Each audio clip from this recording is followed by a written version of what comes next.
भांडुप के काशीनगर के रहने वाले लोग अपने विकास के लिए बड़े परेशान हैं और उनकी परेशानी को सुलझाने के लिए काम करने वाले दिनेश प्रसाद और नरेश इन दिनों बड़ी दुविधा में आए हैं।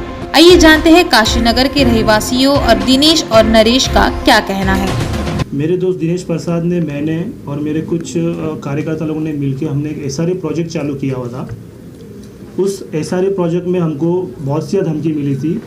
धमकी देने वाले का नाम तात्या थोरात, जो कांग्रेस का एक अच्छा खासा लीडर है भांडुप का, और उसके साथ में रहने वाला है राजू तुसांबर, संदीप तुसांबर, महेंद्र सिंह बौद्ध। इन्होंने हमको ये धमकी दी थी कि ये SRA प्रोजेक्ट में जो तुम लोग काम कर रहे हो ये काम बंद कर दो, नहीं तो तुमको अच्छा इसका रिजल्ट नहीं आएगा करके। तो हमने बोला था कि जो हम सामाजिक कार्य कर रहे हैं और जो गरीबों को रूम दिलाने का जो हमने बीड़ा उठाया हुआ है, उसमें हम पीछे नहीं हटेंगे। उसमें नहीं पीछे हटने की वजह से उन्होंने एक गुंडे को एक कॉन्ट्रैक्टर बन के स्वप्निल शेख को खड़ा किया हमारे विरोध अर्जी डालने के लिए।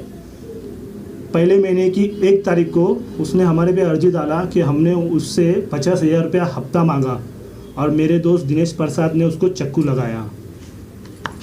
तो 1 तारीख को जो अर्जी हो गया उसमें 14 तारीख को हमको भांडुप पुलिस चौकी ने 14 तारीख को रात को 1:30 बजे हमारे घर में गुंडे के माफिक घुस के दरवाज़ा ठोक के लाश से दरवाज़ा को हिला के हमको ज़बरदस्ती उठा के टेम्बीपाड़ा पुलिस चौकी में हमको लेके गए भोईर साहब करके।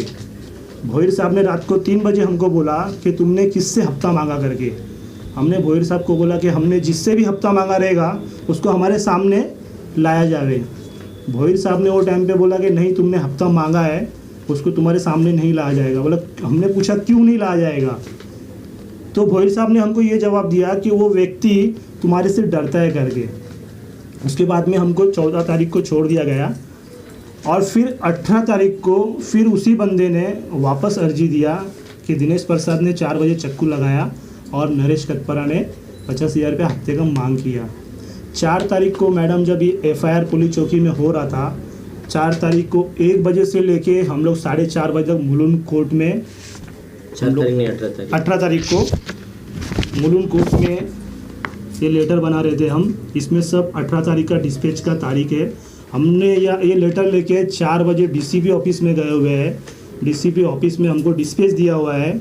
DCP ऑफिस से हम यहाँ भांडुप पुलिस चौकी में आते हैं। भांडुप पुलिस चौकी में जो FIR हमारे पे बनाती है खड़कमल मैडम, वही मैडम हमको डिस्पैच का तारीख देती है, डिस्पैच देती है हमको, और वही हमको FIR बना रही है और हमको अरेस्ट नहीं करती है हमको। उसके बाद में हम लोग ACP के पास जाते हैं, सीनियर के पास जाते हैं, हमारी कोई सुनवाई नहीं होती है। ये लेटर को देखे मेरे को आज 3 महीना हो गया। इस लेटर के ऊपर नहीं मेरे को बुलाया गया है और नहीं मेरा स्टेटमेंट लिया गया है। इस लेटर में हमने उस सब बंदे का नाम डाला हुआ है जो हमारे पे खोटा FIR बना रहे हैं। और 1 तारीख को मेरे पास में पुरावा है। 31 तारीख को मैं शिरडी गया हुआ हूँ, मेरे पास शिरडी का टिकट है। 1 तारीख को मैं शिरडी के होटल में हूँ, 2 तारीख को वहाँ से निकला हूँ मैं, मेरे पास में सब टिकट है, होटल का बिल है और वहाँ का रजिस्ट्रेशन है मेरे पास में कि मैं वहाँ के होटल में था। हम ये मैटर लेके कमिश्नर ऑफिस भी गए थे। कमिश्नर ऑफिस में से हमको NSL CP चेंबूर में भेजा गया। चेंबूर में भेजने के बाद में हमको भेजा गया DCP साहब के पास में। DCP साहब के पास में भेजने के बाद में DCP साहब ने बोला कि आप सीनियर के पास जाइए। आज सीनियर के पास मैडम हम 1.5 महीने से 2 महीने से चक्कर मार रहे हैं। सीनियर हमारे पे थोड़ा भी ध्यान नहीं दे रहा है। हमको इसके अंदर पूरा शंका है कि पूरी भांडुप पुलिस चौकी ने मैनेज करके हमारे पे एक खोटा फेक FIR लिया गया है। हमारी हाथ जोड़ के विनती है कि हमको इस FIR में से बाहर निकाला जाए और जो स्वप्निल शेख है, हमने उसको कभी भी ज़िंदगी में देखा नहीं है, उसको बुला के उसकी जांच किया जाए। मेरा नाम दिनेश श्रीराम प्रसाद है। मैं एक सामाजिक कार्यकर्ता हूँ और काशीनगर रहवासी संघ का सेक्रेटरी हूँ।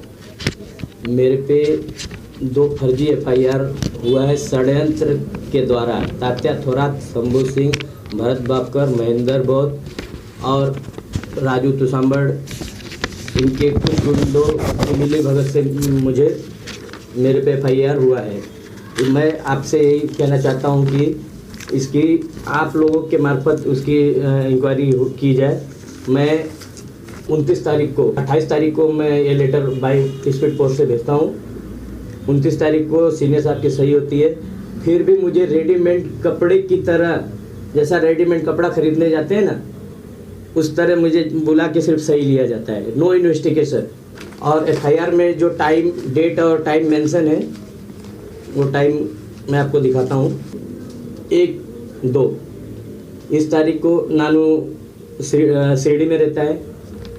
18-2 हम चारों जन मुलुंड कोर्ट प्रमाइसेस में टाइपिंग करते हैं, टाइपिंग के सिलसिले में वहाँ पर रहते हैं। और उसके बाद डीसीपी कार्यालय आते हैं।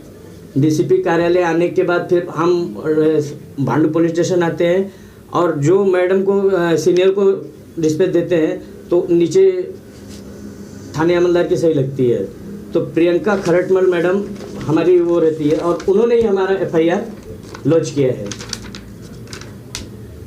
सारे एविडेंस हमारे पास हैं। हम सीसीटीवी की मांग किए हैं उनसे, लेकिन उन्होंने हमें सीसीटीवी फुटेज अभी तक प्रोवाइड नहीं किया है। तो हम बस हमसे आप लोगों से ये विनती करते हैं कि ये सीसीटीवी फुटेज चेक किया जाए। जो बोलते हैं उनके पास रिकॉर्डर नहीं है, इसकी वजह से उन्होंने दिया नहीं, और एक कोर्ट का ऑर्डर है। मुझे उम्मीद है कि सीसीटीवी फुटेज मिल जाएगा। और जो एफआईआर में जो बंदा जवानी देता है, वो बंदे को ये भी नहीं पता है कि भांडू पुलिस चौकी ने बुला के उसे कोरे पेपर पे साइन लिया है। और वही बंदा डीसीपी को और सीनियर को ये लिख के देता है कि मेरे को तो खाली वहाँ पे बुलाया गया था और मेरे कोरे पेपर पे साइन लिख के छोड़ दिया, मुझे नहीं पता है कि आपके बारे में ये लिखा जाएगा और मेरे को विटनेस बना के खड़ा किया जाएगा। उसने खुद डीसीपी और सीनियर को डिस्पैच दिया हुआ है। और आगे भी हमारे पे यही षड्यंत्र चल रही है। हमें आगे भी भांडू पुलिस चौकी से ये धोखा है कि वो कभी भी हमारे पे कोई भी सीआर या कोई भी केस हमारे पे वो कर सकती है। और भी झूठा एफआईआर रेडीमेड तैयार रखा है, कभी भी हमारे ऊपर डाला जा सकता है। और उनकी पूरी साजिश है कि हमारा जो प्रोजेक्ट है वो बंद हो जाए। और उन्होंने खुल्लम खुल्ला धमकी दी है कि तेरे पे एफआईआर लॉन्च करके हमारा सेटिंग है, तेरे को तड़ीपार कर देंगे और तेरे को जो करना है कर ले। और मुझे न्याय सिर्फ कोर्ट से उम्मीद है, क्योंकि भांडू पुलिस स्टेशन में कोई सुनवाई नहीं है। जाते हैं, टाइमिंग नहीं दिया जाता है सीनियर को। सीनियर मिलते हैं, वो उनका जो इन्वेस्टिगेशन ऑफिसर उनके सामने नहीं खड़ा कर पा रहे। मैं काशीनगर चंपाबाई कंपाउंड की रहवासी हूँ। यहाँ पे दिनेश भाई, नरेश बिगानिया, हमने मिलके सबने एक अच्छा प्रोजेक्ट काम किया है।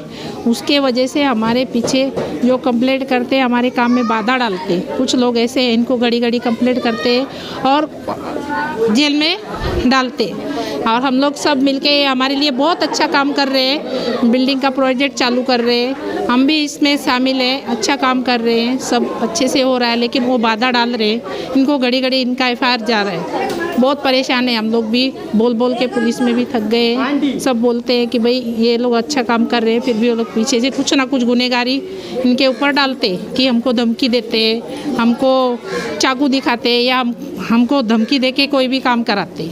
ये सब झूठा एफआईआर चल रहा है। हमारे को इसके लिए सहायता चाहिए, गवर्नमेंट को, पब्लिक को हमारा साथ देना चाहिए कि भाई हमारी बस्ती में देखो गंदगी बहुत है। बच्चे करे ना भाई, अगर कोई छानबीन करना चाहिए ना गवर्नमेंट को। अगर क्रिमिनल है तो उसको सजा दो, अगर क्रिमिनल है तो उसको सजा दो। अगर क्रिमिनल नहीं है, सादे-सुदे आदमी पे अगर तुम केस बनाओगे कोई भी दुश्मनी में, तो गलत है। हाँ, उसके लिए प्रशासन को इंक्वायरी करनी चाहिए, यही हमारा बोलना है। और हमारा एरिया में ऐसा है, अगर अंगार लग जाए तो हमको भागने की जगह नहीं है। आज हम लोगों ने मेहनत करके थोड़ा भाग दौड़ करके ये किया है कि चलो भाई सुधर जाए, लोग गरीबी से, गंदगी से निकले कैसे। आप हमारे गली में जाके देखो, आदमी अगर मर जाता उसको निकालने के लिए जगह नहीं है बिल्कुल भी। तो हम लोगों ने सबने मिलके एक संगठन बनाया, वैसे हम लोग थोड़ा बहुत काम कर रहे हैं। तो कुछ अपने स्वार्थ के लिए जो कर रहे हैं वो कंप्लेंट कर रहे हैं। वो लोग घड़ी घड़ी यही बोलना था हमारा। झगड़ा नहीं, झगड़ा नहीं कि भाई चल किसके साथ में ये लोग ने झगड़ा किया, मारा मारी किया है, तो इसके लिए तो भाई कंप्लेंट देगा तो थोड़ा ये भी लगता है कि हाँ भाई झगड़ा किया था। कुछ लड़ाई नहीं, झगड़ा नहीं, अपने काम से काम, आराम से आराम। लेकिन इतने दुश्मन है ना कि पीछे पीछे पीछे पीछे लगे रहते हैं। हमको घर से रात को 2-3 बजे आके पुलिस वाले उठा के लेके जाते, ज़बरदस्ती कुछ भी करते, ज़बरदस्ती बोलते दारू बेचता है, गांजा बेचता है, झूठा। ना कोई एविडेंस सामने आता है, ना कोई आदमी सामने आता है। 1-2 दिन बैठाते और फिर छोड़ देते, जाओ। बोला तुम्हारा कोई झूठा नाम का आदमी रहता है, ना कोई उसका कंप्लेंट रहता है, ना कोई कुछ रहता है, ज़बरदस्ती हमको अंदर डालते। मैं इन लोग के साथ में रहती हूँ, कोई इनमें गलत फैमिली करते नहीं है और फिर भी इनके ऊपर झूठे आरोप लगाए जाते हैं। क्यों? ये बिल्डिंग की सुविधा करते हैं थोड़ा कि भाई किचकड़ से बाहर निकल जाए, लेकिन कोई निकलने को राजी नहीं है हम लोग को इधर से। हमारी गलियों में इतनी परेशानी है, पानी बारिश के टाइम में पानी बहता है, गर्मी के टाइम में मच्छर गंदगी काटती है। वो गंदगी सुधारने के लिए सब अच्छा काम करते हैं तो उनका कंप्लेंट झूठे डाल देते हैं और नाम उनका सामने नहीं आता, कौन डालता है कौन नहीं डालता किसका पता नहीं चलता है। और उनको आते हैं रात भर सताते हैं, किसी को 2 दिन रखते हैं, किसी को 4 दिन रखते हैं। उनके ऊपर क्यों ऐसा करा जा रहा है? अच्छे काम करते हैं उनके लिए, जो बुरे करते हैं उनको कुछ नहीं, और जो अच्छा काम करते हैं उनको पकड़वा देते हैं। 23 तारीख को झूठा मैंने इन लोग के ऊपर केस किया था कि मतलब हफ्ता चक्कू दिखा के हफ्ता वसूली किया है। तब से 4 दिन ये बंद था, कोई नहीं था आगे पीछे। हम लोग परेशान थे, कोई बचाने वाला, वो नानू भाई थे, ये थे, तो चली गए थे। हम बताइए हम क्या करें? उनको न्याय रोज़ आता है, कभी 3 बजे आएगा, कभी 4 बजे रात को पुलिस आके इनको परेशान करते हैं और हम लोग को परेशान करते हैं। हम लोग क्या करें वो बताइए। इधर जो अच्छा काम करता है ना उसको झूठा फंसाता है।